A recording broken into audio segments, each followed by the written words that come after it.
him to clear David Navarro of Clarin, Misamis Occidental, who was then included in the drug list.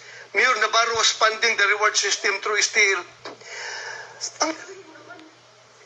Dalawa kami tatawag sa'yo na i-clear namin yung si Navarro. Tumawag siya, tapos ako tumawag rin ako sa'yo na i-clear si Navarro. Please enlighten us. Bakit dalawa kagad kami nilamp muna tumawag para i-clear si Navarro? Ang hirap intindihin. Bakit nagkasabay pa kami tumawag? Hindi na magsabay, Sir, Your Honor, Mr. Chair. Sa totoo lang, tumawag ka sa akin. No, una si Sir Bong, nagsabi na wag mo nang galawin si Mayor Navarro kasi wala na siya, cleared na siya.